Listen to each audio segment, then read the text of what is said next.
National service scheme unit government Utkarsh Mahavidyalaya Banjar के द्वारा जो कि परम पावन दलाई लामा जी विश्व मानव अधिकार 2025 के उपलक्ष्य में हम लोग एक व्याख्यान का प्रारंभ कर रहे हैं।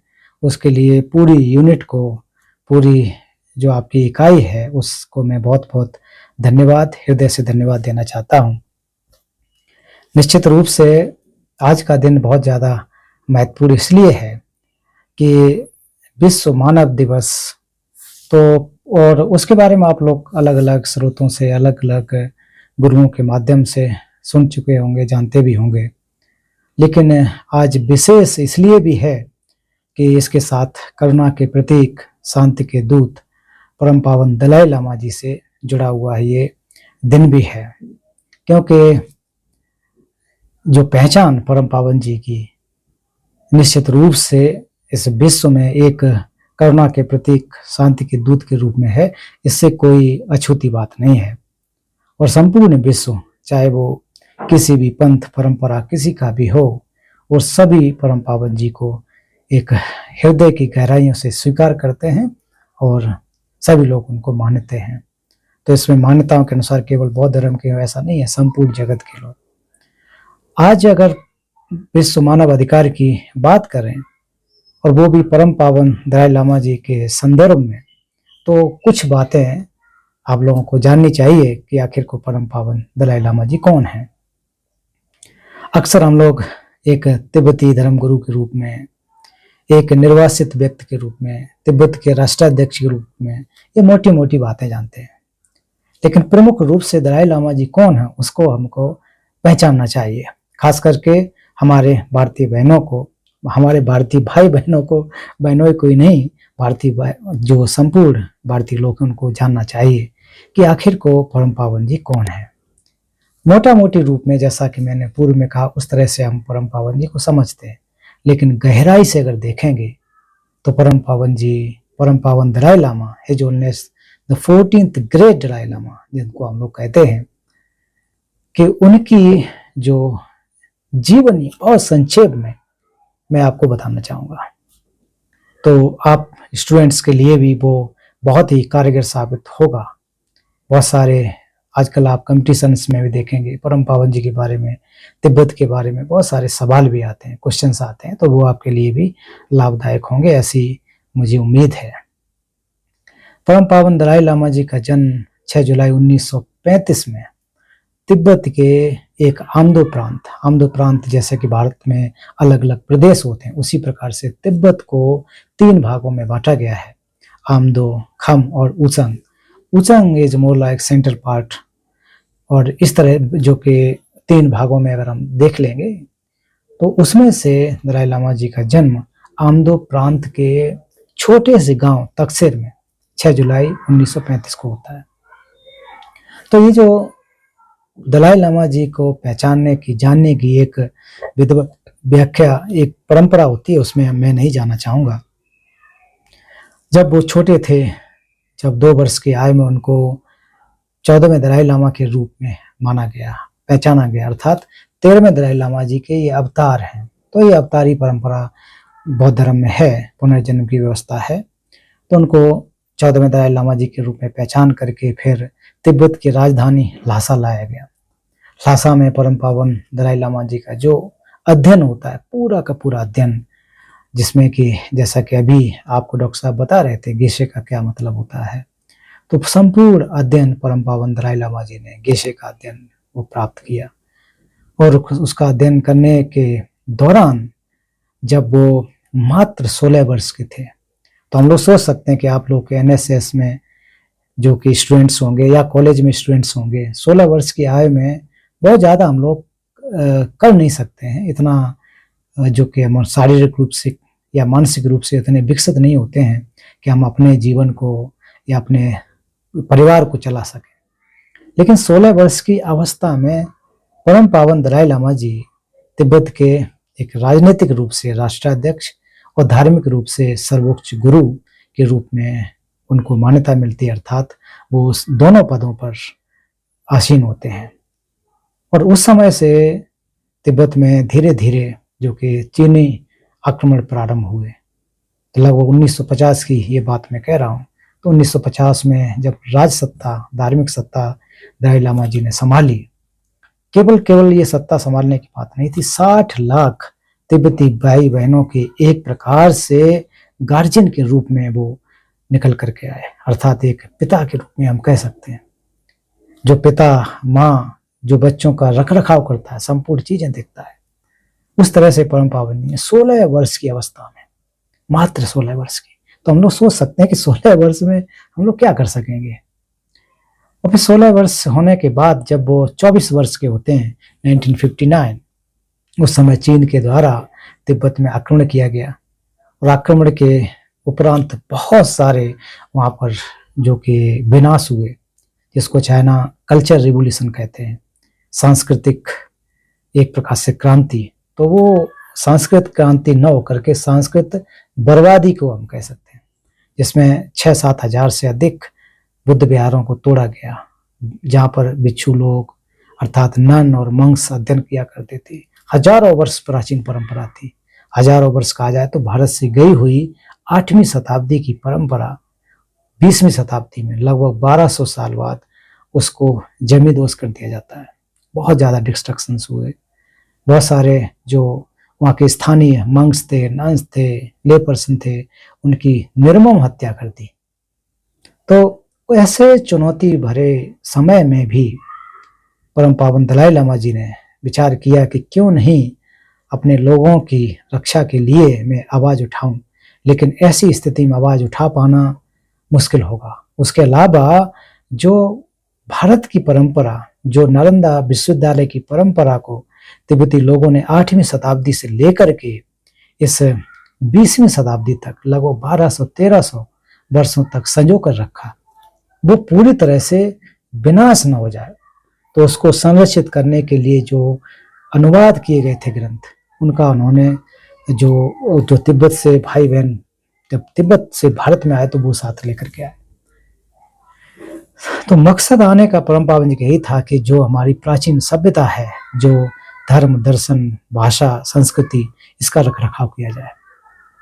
तो फिर उसके बाद 1959 के बाद 24 वर्ष की अवस्था के बाद भारत में आते हैं, और भारत में भारत सरकार के सहयोग से, जो कि भारत ही हाल ही में अपने आज़ादी को प्राप्त हुआ था, भारत के पास भी समस्याएं थीं, लेकिन भारत जैसा कि हमेशा से वसुधैव कुटुंबकम का नारा जो देता है कि हमारा पूरा विश्व एक परिवार की तरह है, अतिथि देवो भव, अतिथि को देव समझता है, इस प्रकार की भावना के साथ भारत ने जितने कहने का मतलब 70-80 हजार जो हमारे तिब्बती भाई बहन थे वो भारत में आए, उनको भारत सरकार और प्रदेश की विभिन्न प्रदेशों की सरकार ने सहज रूप से स्वीकार किया और अलग अलग जगह पर रहना, उनके जीवन यापन की सुविधाएं प्रदान की।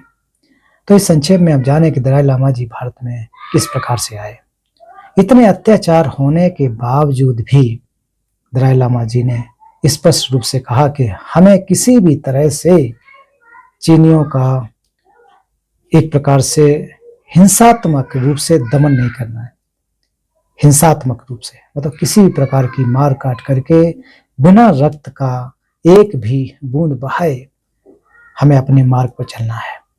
जो भारत की प्राचीन व्यवस्था, जो अहिंसा का सिद्धांत रहा है, करुणा का सब सिद्धांत, जो सिद्धांत तिब्बत में गया, उस सिद्धांत को बरकरार रखना है।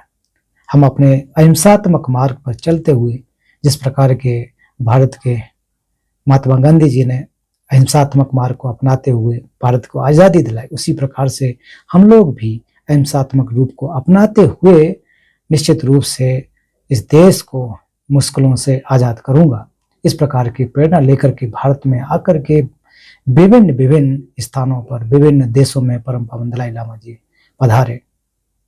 तो इन सब को देखते हुए अगर हम देखें कि परम पावन जी ने उन मुश्किल हालातों में भी 1950 से लेकर के शुरुआती तौर से और बहुत ज़्यादा जो वहाँ पर समस्याएं थी 1959, 1959-60 से लेकर के आज तक, उन समस्याओं के समाधान के लिए डायलॉग के माध्यम से हमेशा वो प्रयासरत है। इसके लिए विश्व के तमाम संगठनों का, विश्व के विभिन्न जो राजनेताओं का, आध्यात्मिक नेताओं का, उनका निश्चित रूप से सहयोग तो रहता ही है। और इसमें भारत सरकार, भारत के लोग भी समय समय पर अपना अमूल्य योगदान देते आ रहे हैं, इसमें कोई दो राय नहीं है। तो जब परम पावन जी को आज ही के दिन, तो आज हम लोग सौभाग्यशाली हैं कि इस अवसर पर उस शख्सियत के बारे में कुछ न कुछ हम लोग वार्ता करने के लिए यहाँ पर इकट्ठे हुए हैं कि 10 दिसंबर 1989, 10 दिसंबर 1989 को परम पावन जी को जब नोबेल पुरस्कार दिया गया, तो उस समय नोबेल कमेटी का यही मानना था कि ऐसा इंसान दुनिया में नहीं होगा कि जिसने केवल तिब्बत के लोगों के लिए नहीं, संपूर्ण जगत के लिए, संपूर्ण जगत के मानव अधिकार के लिए एक वकालत की हो। केवल मानव अधिकार ही नहीं, समस्त जीवधारियों के अधिकार के लिए जो चर्चा करता हो, जो एक प्रकार से इस दुनिया में अपनी बात रखता हो, तो वो परम पावन जी से अच्छा कोई कैंडिडेट नहीं होगा अगर हम देखें तो इस रूप में परम पावन जी को 1989 में जो कि शांति के क्षेत्र में नोबेल पुरस्कार प्रदान किया जाता है, ये बहुत बड़ा एक पुरस्कार होता है। और पुरस्कार प्राप्त करने के बाद जो पुरस्कार की धनराशि होती है, उसको परम पावन जी ने भारत में आते हुए या भारत में आने से पूर्व ही एक तरह से कहा जाए निर्धारित किया कि इस अमाउंट को, क्योंकि उस नोबेल प्राइज के अमाउंट में आप लोग कभी देखिएगा क्या प्राप्त होता है, तो उसको उन्होंने कहा कि इसको मैं अपने लिए उपयोग न करते हुए विश्व के जो लोग हैं उनके हित के लिए कार्य करूं। तो इसके लिए अफ्रीका के, जहाँ पर बहुत ज़्यादा जो मानवता, अर्थात जो कि वहाँ के बच्चे हैं भूखमरी से पीड़ित होते हैं, कुछ जो अंश है उनको प्रदान किया। भारत में जो कि फाउंडेशंस बच्चों के एजुकेशंस के लिए कार्य करते हैं, उनको ये धनराशि उपलब्ध कराई। और उसके बाद परम पावन जी ने एक फाउंडेशन बनाया जिसका नाम रखा गया universal foundation for Dalai Lama foundation for universal responsibility. तो ऐसा फाउंडेशन जो कि सार्वभौमिक जिम्मेदारी हो। तो उस समय केवल ये नहीं था कि तिब्बती लोगों के लिए जिम्मेदारी, तिब्बती लोगों का हित करना उतनी जिम्मेदारी नहीं, सार्वभौमिक जिम्मेदारी। और सार्वभौमिक जिम्मेदारी कैसे आ सकती है, उस संबंध में परम पावन जी कहते हैं कि वो केवल तभी संभव हो सकती है जब हमारे अंदर कंपैशन हो, जब हमारे अंदर करुणा हो, मैत्री हो, अहिंसा रूपी विचारधारा हो, तभी जाकर के हम सर्व समाज के लिए सार्वभौमिक यूनिवर्सल रूप से सोच सकते हैं। बिना इसके केवल ये कहते हैं ना कि ऊपरी बातें होंगी। तो सबसे पहले हमें अपने अंदर करुणा को जागृत करना है, और ये सारे के सारे करुणा का अभ्यास करना, मैत्री का अभ्यास करना, हिंसा का अभ्यास करना, आज से 2500 वर्ष पहले इस भारत के ही तथागत बुद्ध ने इस दुनिया को संदेश दिया, अहिंसा का संदेश दिया। उसको और विस्तार करने के लिए समय समय पर नालंदा जैसे विश्वविद्यालय बने, उससे पूरे जगत में अहिंसा, करुणा, मैत्री का ये संदेश किया, जिसकी वजह से बहुत सारे लोगों ने अपने जीवन को सार्थक बनाया। तो परम पावन दलाई लामा जी ने भी विचार किया कि केवल एक रास्ता है, वो है अहिंसा का रास्ता, नॉन वायलेंस का रास्ता। नॉन वायलेंस के रास्ते से हम लोगों का हित कर सकते हैं। अगर हम सर्व समाज की, सर्वहित की बात करें और दूसरों को हम मारें जाकर के, जो हमारे विपक्षी होते हैं, तो फिर ये कोई बात नहीं बनती है। तो हम सार्वभौमिक बात नहीं कर सकते हैं। आज के युग में हम लोग इतने एडवांस युग में हैं, टेक्नोलॉजी के युग में हैं, तो उसमें हम लोग संवाद कर सकते हैं। पहले जैसे नहीं होते थे कि राजा महाराजा जो कि बिना आक्रमण किए, बिना हत्या किए राज्य को नहीं जीत सकते थे। तो आज हम लोग डायलॉग के माध्यम से परस्पर बैठ करके वार्ता कर सकते हैं और समाधान निकाल सकते हैं। तो इसको परम पावन जी ने ध्यान में रखा और बहुत बार विश्व के नेताओं से, इवन चीन के नेताओं से भी वार्ता की कि हम समाधान के माध्यम से, डायलॉग के माध्यम से समाधान निकाल सकते हैं। और इस समाधान से केवल एक लोगों का हित होगा ऐसा नहीं है, वो संपूर्ण लोगों का होगा। इस दुनिया में हर कोई एक दूसरे पर आश्रित है। कोई भी बिना आश्रित होकर के इस दुनिया में नहीं रह सकता। चाहे हम हों, चाहे आप हों, हर व्यक्ति, हर प्राणी एक दूसरे पर आश्रित है, एक दूसरे पर डिपेंड है।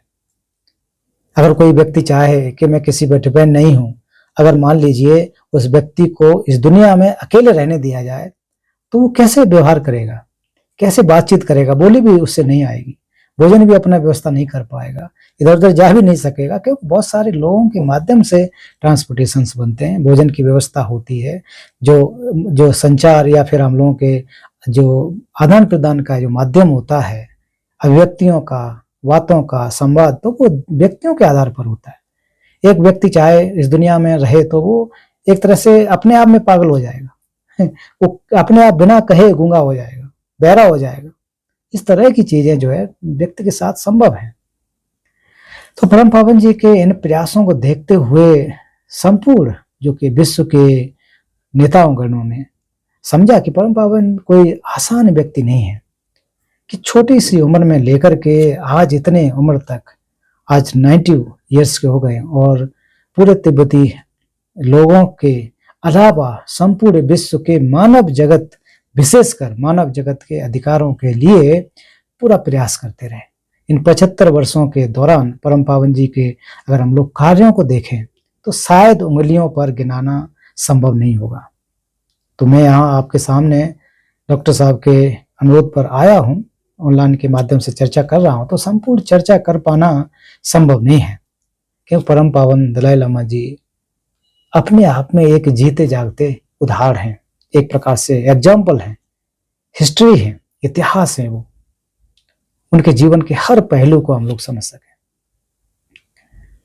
तो परम पावन दलाई लामा जी मानव अधिकारों के लिए, तो मानव अधिकारों का मतलब केवल मानव को कहीं सताया जा रहा हो उसको रक्षा कर लिया जाए, उतना नहीं होता है मानव अधिकार। संपूर्ण तरीके से मानव का विकास कैसे हो सकता है, चाहे उसको शारीरिक रूप से अधिकार हो, चाहे उसको मानसिक रूप से अधिकार हो। हम मनुष्य होने के नाते हमारे दो प्रकार से अधिकार बहुत ज्यादा महत्वपूर्ण है, एक हमारे फिजिकल रूप से, एक मेंटल रूप से।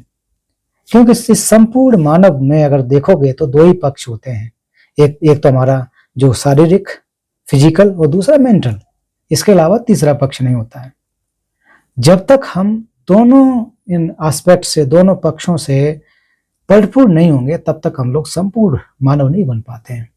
कहने को तो ठीक है कह लेते, लेकिन वास्तव में एक अर्थपूर्ण मनुष्य बनने के लिए, एक अर्थपूर्ण मानव बनने के लिए मानसिक रूप से, शारीरिक रूप से भी हमको सुदृढ़ होने की आवश्यकता होती है।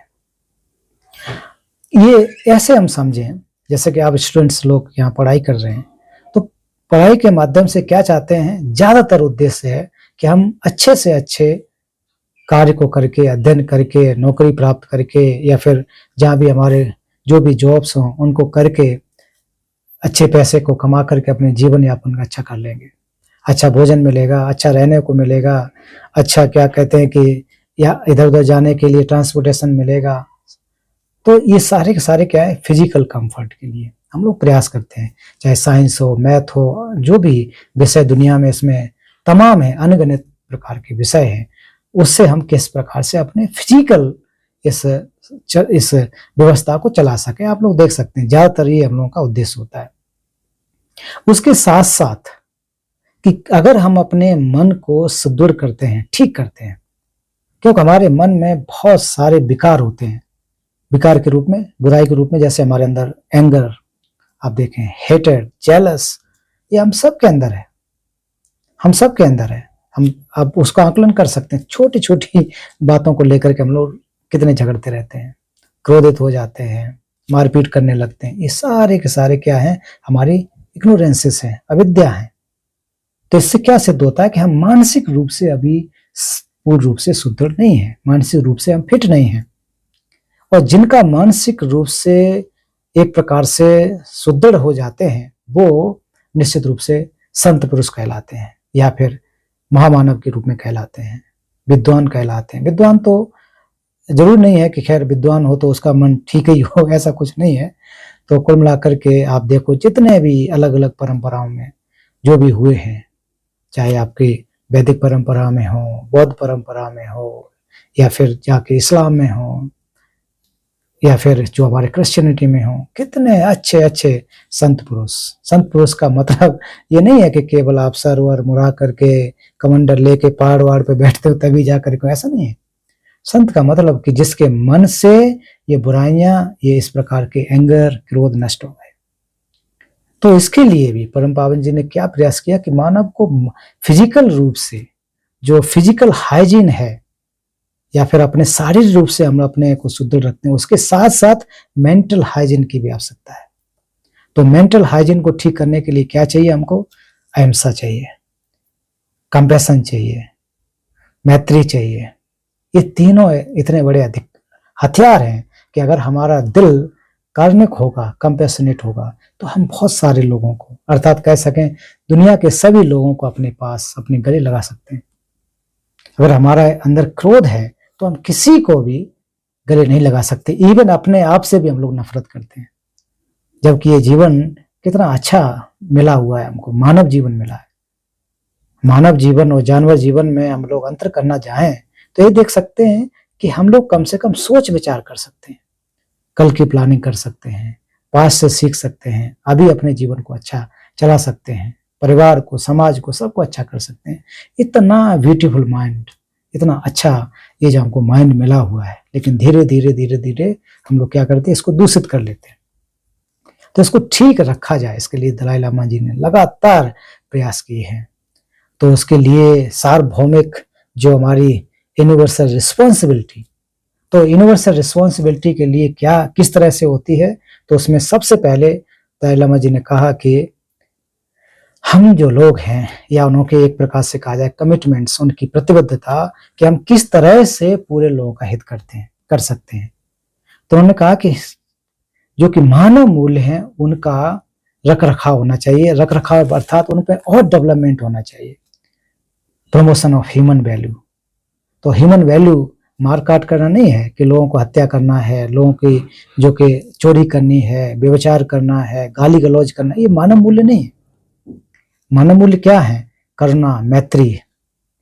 करुणा मतलब जो कंपैशन, मैत्री का लविंग काइंडनेस। तो ये जो हमारे मानव मूल्य हैं, कहीं बाजार से नहीं खरीदे जाते हैं, ये मानव मूल्य हमारे अंदर है। और मनुष्य का स्वभाव कारुणिक है, कंपैशनेट है। हम लोग देखें बचपन में जैसे ही छोटे छोटे होते हैं तो हम लोग झगड़ने की या फिर इस प्रकार की प्रवृत्ति नहीं होती है। हम सब के साथ साथ खेलते हैं, खाते हैं, दूसरे के टिफिन को में भी से खाना खा लेते हैं, कोई वो नहीं होता है ना। फिर बाद में जैसे जैसे बड़े होते हैं फिर हमको सिखाया जाता है कि ये फलां जाति का है, ये उस धर्म का है, ये इसका है। तो ये सारी चीजें हमको समाज से मिल जाती हैं। लेकिन जैसे ही पैदा होते हैं हम लोग, तो उस समय हम लोग केवल और केवल क्या चाहते हैं? सुख की प्राप्ति हो। इस दुनिया में कोई भी जीवधारी है, सिर्फ उसकी तमन्ना यही है कि हमको सुख मिल सके, परम सुख मिल सके, और कोई भी दुख की प्राप्ति ना हो। तो उसको प्राप्त करने के लिए क्या करना पड़ेगा कि हमारे जो मानव मूल्य हैं उनको बढ़ाना पड़ेगा। लोगों के प्रति भाईचारे की भावना रखनी पड़ेगी, दोस्ती की भावना रखनी पड़ेगी। जितने ज्यादा आपके अच्छे दोस्त होंगे उतनी ज्यादा आपको खुशी प्राप्त होगी, सुख प्राप्त होगा। परम पावन जी का मंत्र है, और वो कहते हैं कि मेरा धर्म है बहुत सिंपल है, वो क्या है? करुणा का अभ्यास है। अगर आप दूसरों को सुखी देखना चाहते हो तब भी आप करुणा का अभ्यास कीजिए, अगर आप खुद को सुखी देखना चाहते हो तब भी आप करुणा का अभ्यास कीजिए। ये मानव मूल्य है। दलाई लामा जी बौद्ध हैं तो ये नहीं कहते कि आप सुख चाहिए तो बौद्ध धर्म का अभ्यास कीजिए, बिल्कुल नहीं। आपको क्या करना है कि अपने अंदर जो मूल्य है उनका अभ्यास करें। दूसरा, वो कहते हैं कि इस दुनिया में बहुत सारे धर्म है की व्यवस्थाएं हैं, बहुत अच्छी बात है। अलग अलग पंथ हैं, अलग अलग सिद्धांत होने चाहिए, क्योंकि लोगों के अपने अपने सोच है, अपने अपने समझ है। किसी को कुछ पसंद है, किसी को कुछ पसंद है।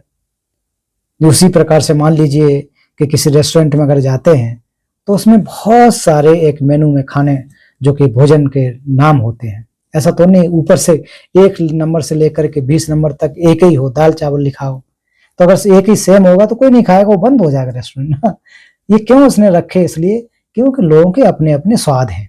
उसी प्रकार से हम लोगों के अपने अपने मानसिक स्वाद हैं। हम कहीं जाकर के हमको तसल्ली मिलती है, किसी को कहीं मिलती है। तो इसलिए भारत में या दुनिया में बहुत धर्मों का होना बहुत आवश्यक है और अपने अपने सिद्धांत हैं, अच्छी बात है। लेकिन इन सब के साथ साथ धर्मों के लेकर के ये मेरा है, तेरा है, मेरा अच्छा है, उसका खराब, इसको लेकर के बहुत सारे झगड़े भी होते हैं। तो ये चीजें हमको करने की आवश्यकता नहीं है, क्योंकि धर्म हमको भाईचारा, प्रेम, मैत्री सिखाते हैं, ना कि हमको दूर करते हैं। तो इसलिए क्या करना चाहिए, मैं एक जो कि मंक होने के नाते, बुद्धिस्ट मंक होने के नाते मेरी जिम्मेदारी बनती है कि जो विभिन्न विभिन्न धर्म की व्यवस्थाएं हैं, परंपराएं हैं, उनके साथ संभाव आ सके, एक प्रकार से हार्मोनी आ सके। अगर विश्व में धार्मिक नेता लोग अच्छी तरह से व्यवहार करेंगे, प्रयास करेंगे, तो ये दुनिया कितनी अच्छी हो सकती है। क्योंकि एक एक धार्मिक नेता के पीछे या धार्मिक गुरु के पीछे हजारों लाखों की संख्या में फॉलोअर्स होते हैं, उनके चेला होते हैं। अगर वो सही संदेश देंगे तो निश्चित रूप से दुनिया में अच्छा कुछ हो सकता है। तीसरा, परम पावन जी कहते हैं कि तिब्बत का जो पर्यावरण है, वो मैं एक तिब्बती हूँ, तो तिब्बती होने के नाते तिब्बत के पर्यावरण का रखरखाव करना बहुत ज्यादा महत्वपूर्ण है। इसलिए नहीं कि 60 लाख तिब्बती भाई बहनों के लिए, इसलिए भी बहुत ज्यादा महत्वपूर्ण है कि भारत में आने वाली जो कि ब्रह्मपुत्र नदी, इंडस वैली, जो हम लोग सिंधु नदी कहते हैं, ये इनका जो उद्गम है मूल रूप से तिब्बत से है। तिब्बत से आने के बाद भारत में अलग अलग क्षेत्रों में जाती है। अगर सिंधु की बात करेंगे तो वो पाकिस्तान इत्यादि देशों में, इधर ब्रह्मपुत्र देखें तो इधर नीचे जाकर के हमारे असम और अरुणाचल के एरिया, इस सब में जाकर के लोग बहुत सारे उस पर डिपेंड हैं। लाखों करोड़ों लोगों को जीवन मिलता है। अगर ये चीजें, ये नदियां ये दूषित होंगी तो इस पर डिपेंड करोड़ों लोगों का जीवन खतरे में होगा। इसलिए हमको निश्चित रूप से तिब्बत के जो पर्यावरण है उसका रखरखाव करने की आवश्यकता है, ये मेरी जिम्मेदारी है। इसके अलावा वहां पर जो भारत से गई हुई प्राचीन व्यवस्था है, चाहे वो धर्म की व्यवस्था हो, चाहे वो प्रमाण की व्यवस्था हो, विज्ञान की हो, हमारे मेडिकल साइंस की हो, उन सब का रखरखाव करने की हमारी जिम्मेदारी बनती है।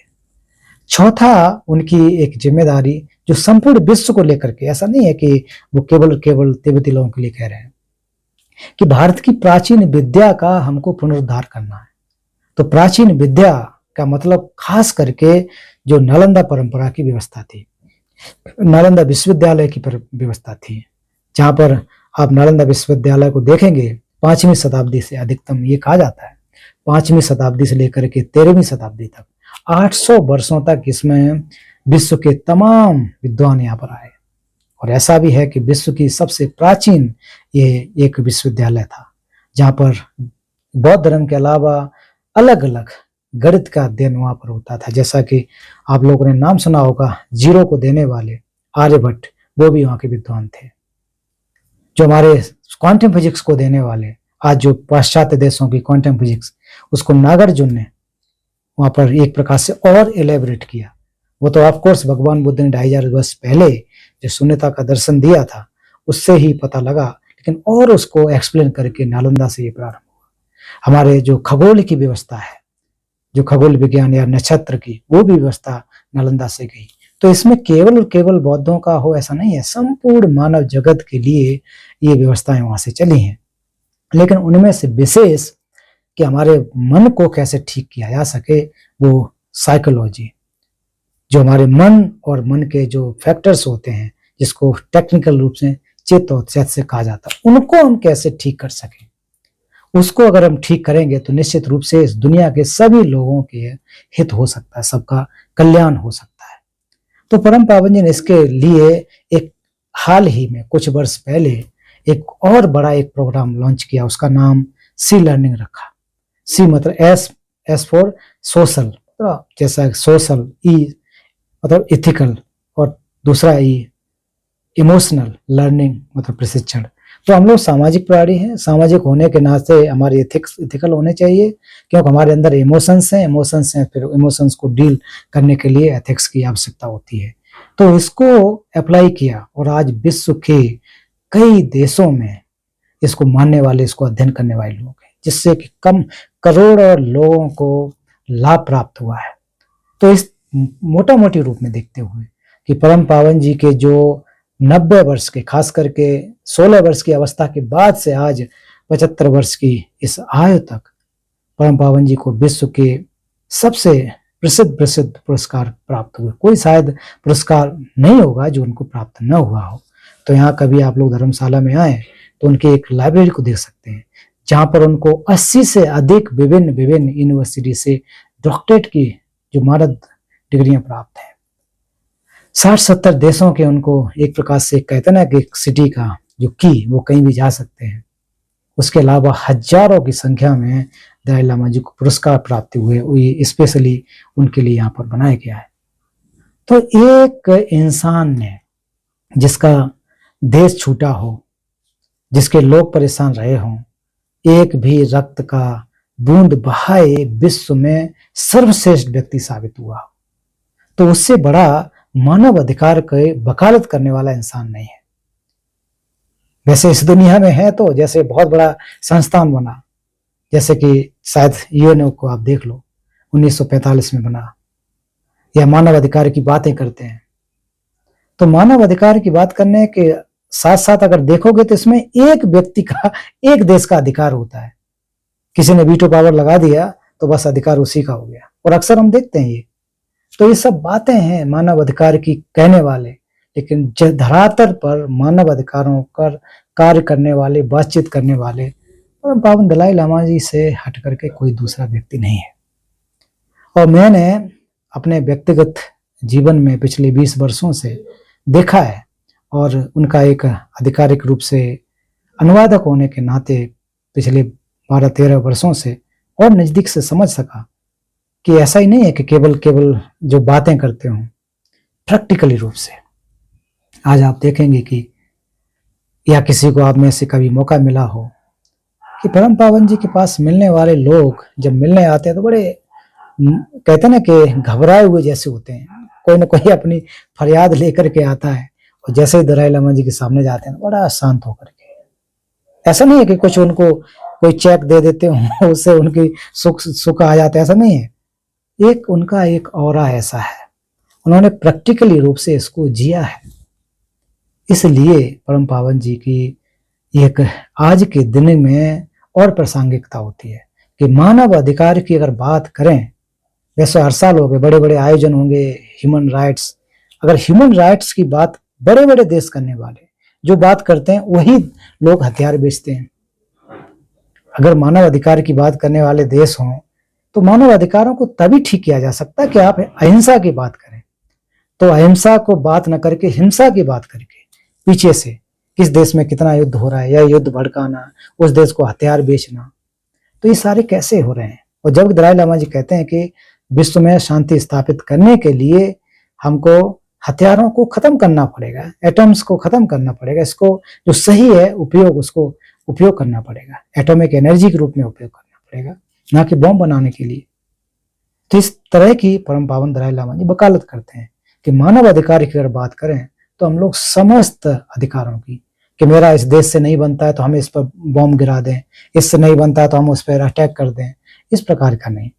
तो इन चीजों को अगर देखेंगे कि एक व्यक्तित्व ने, एक इंसान ने, और हम लोग, मुझे तो कभी कभी हैरानी होती है कि ऐसा भी कोई इंसान है जो कि इस धरती पर आया बिल्कुल सिंपल से मंक का एक वेशभूषा आप लोगों ने देखा होगा, थोड़े से कपड़े, उसी में संतुष्टि, उसी में रहना, सामने जब आप कहीं भी जाते हैं सभी लोगों से मिलना, सो एक बिल्कुल साधारण, क्योंकि दलाई लामा जी खुद कहते हैं आई एम सिंपल मंक।